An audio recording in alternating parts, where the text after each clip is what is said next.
Anda mengkritik Sintayong pelatih kelas dunia. Yo guys, welcome back to my YouTube channel. Begin with me Falstafi di konten Bacot Bola. Hari ini lagi rame di sepak bola Indonesia ya.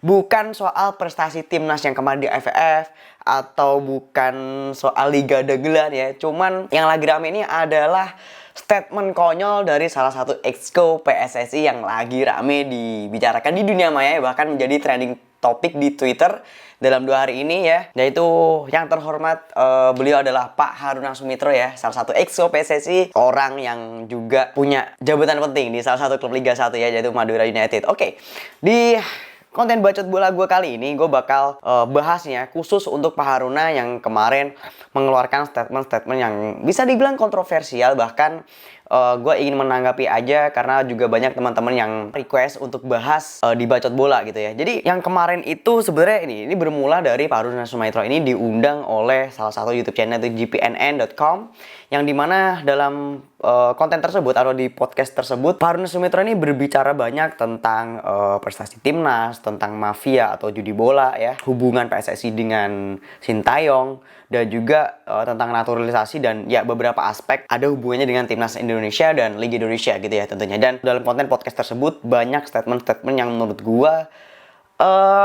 itu yang bikin publik menurut gue kayak jadi ya semakin jelas kenapa ya. Mungkin kan banyak orang selama ini kayak mikir kenapa sih PSSI nggak pernah jelas gitu ya, maksudnya nggak pernah jelas dari kepengurusan, bahkan hasil dari kompetisi yang buruk juga berimbas dengan timnas yang tidak berprestasi pula gitu ya. Dan inilah yang karena gini, maksudnya mindset dari Pak Haruna ini bener-bener menunjukkan bahwa ya udah kayak gue pun nggak kaget dengan statement dia kayak gitu ya, udah jelas kok. Maksudnya dengan hasil yang kemarin kita lihat juga sejauh ini Indonesia ini bisa apa sih di cabang olahraga sepak bola gitu loh ya. Maksudnya untuk PSSI ini sejauh apa kontribusi, dan ya kontribusi pasti ada gitu ya, walaupun gue nggak tahu seberapa besarnya. Cuman maksud gue sejauh apa sih dan sebagus apa gitu loh, maksudnya untuk mengangkat prestasi timnas dan klub-klub Indonesia di kancah internasional. Dan ini yang gue pengen komentarin adalah pernyataan kontroversial ya. Ini gue juga mengutip dari pengamat sepak bola, salah satu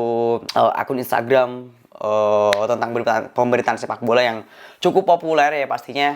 Dan yang pertama ini poin pertama, Pak Haruna ini bilang yang penting hasil bukan proses ya. Ini mengutip dari video wawancara dia di JPNN yang dia bilang ya kalau memang juara 2 aja di AFF kemarin ya, maksudnya nggak perlu Sintayong gitu.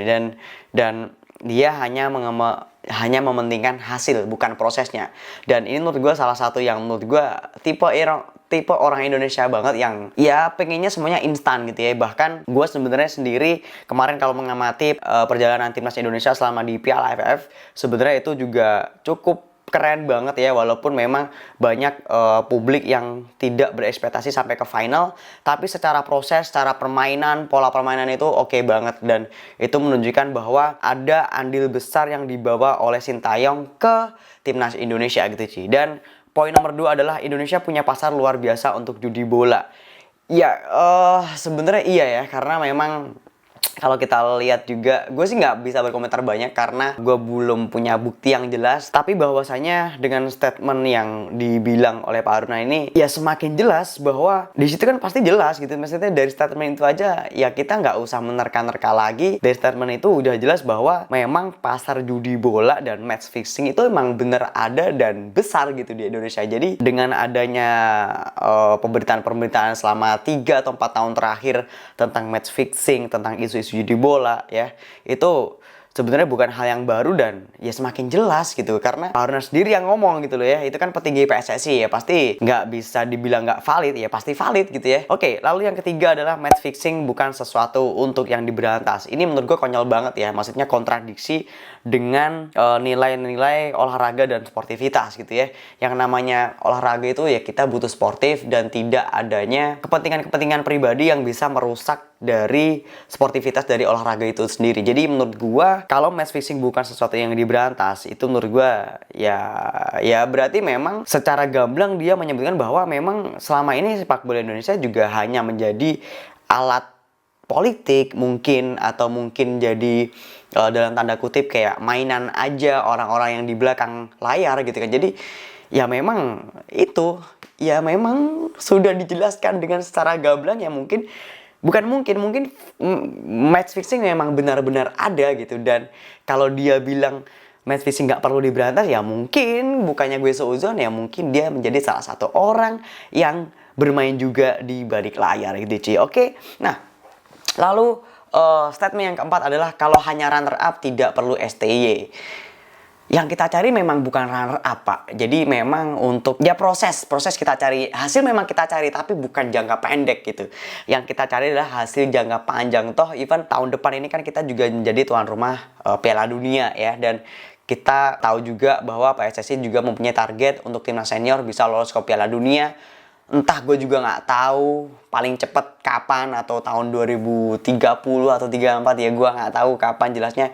Tapi yang jelas proses ini sudah terlihat ketika era Sintayong. Jadi memang pelatih ini kan kelas dunia ya, ex pelatih yang pernah melatih tim di event sebesar Piala Dunia. Jadi memang ini bukan pelatih yang sembarangan, dan kehadiran Sintayong inilah yang menurut gue bisa menjadi aura positif yang pastinya banyak hal yang akan dibawa oleh Sintayong kepada pemain-pemain timnas kita gitu ya.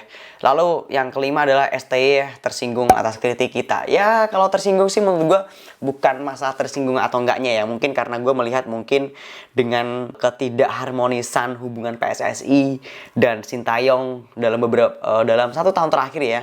Mungkin dari tahun 2020 yang bahkan sebenarnya Sintayong sendiri juga mungkin heran kenapa kepengurusan di sepak bola ini kita itu kenapa kayak nggak jelas, kenapa carut marut. Bahkan dengan beberapa awal-awal Liga 1 jalan tuh sebenarnya sempat kayak ada kebijakan setiap klub hanya dibatasin untuk mengirim pemain. Itu menurut gue juga aneh karena cuman ada di Indonesia gitu. Bahkan kalau di luar negeri ya terserah mau ngambil 7-8 pemain, kalau memang dari klub itu pemain-pemain yang potensial dan pantas membela timnas, ya kenapa nggak dipanggil gitu ya.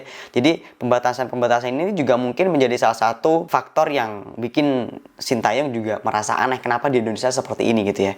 Dan lalu statement selanjutnya, poin nomor 6 adalah STY tidak memberi manfaat ke klub. Kalau menurut gue enggak ya.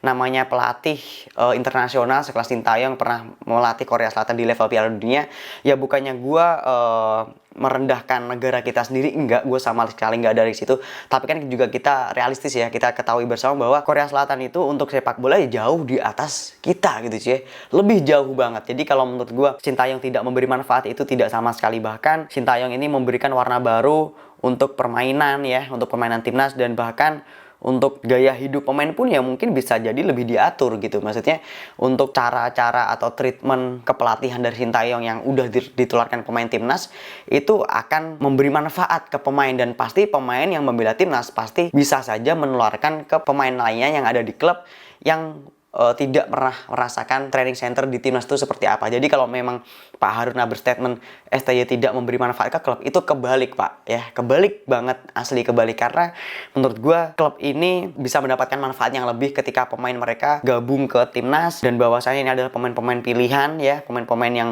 tidak biasa, yang pastinya luar biasa, yang udah dipilih oleh Sintayong. Dan pasti apapun yang dibawa Sintayong pasti akan berdampak besar dengan perubahan dari segi pola permainan ataupun pola kehidupan dari pemain itu sendiri ya. Karena kita tahu juga bahwa banyak pemain kita itu yang belum, ya mungkin secara dohir gitu ya, itu pemain profesional dibayar main bola gitu kan, cuman secara attitude atau secara gaya hidup belum seprofesional kayak pemain-pemain di Eropa ya, atau di Asia yang negara-negara besar kayak Jepang, kayak negara-negara di Timur Tengah, bahkan di Korsel sendiri. Dan ini poin nomor 7 adalah Pak Haruna tidak setuju dengan adanya naturalisasi. Mohon maaf nih Pak, ini jejak digital tuh kejam ya. Maksudnya kalau tidak setuju dengan naturalisasi, waktu itu yang klub yang minta naturalisasi tahun 2020 siapa ya? Tolong ini di-clearkan gitu kalau tidak setuju ya. Karena setahu saya salah satu klub yang ada di Liga 1 ya, yang Bapak pegang ini memang banyak diisi oleh pemain-pemain yang banyak dinaturalisasi gitu. Maksudnya banyak ya, banyak. Gua nggak nyebut satu loh, berarti kan memang ada beberapa pemain yang memang dinaturalisasi gitu. Dan bahkan klub dari beliau ini yang ingin menaturalisasi salah satu pemain asing pada tahun 2020 ya. Jadi kalau ngomong tidak setuju naturalisasi, mohon ucapannya diralat karena ini akan lebih membuat Bapak semakin malu ya. Karena statement-statementnya yang sangat wadidaw, sangat konyol. Karena kalau kata Tretan Muslim dan Dustin Tiffany itu uai gitu ya, maksudnya uai dengan Pak Ardan nih uai. Banyak statement-statement konyol yang tidak harusnya maksudnya gue nggak tahu Pak Ardan ini sadar nggak sih gitu loh, ngomong-ngomong kayak gini tuh sadar nggak sih ya? Statement yang Anda keluarkan di video podcast tersebut itu sebenarnya malah mempermalukan diri Anda sendiri gitu loh Pak ya. Tolong ya. Anda mengkritik Sintayong pelatih kelas dunia, itu maksud saya kayak Anda di bumi mengkritik yang di langit gitu. Jadi jauh banget gitu, nggak pantas, oke?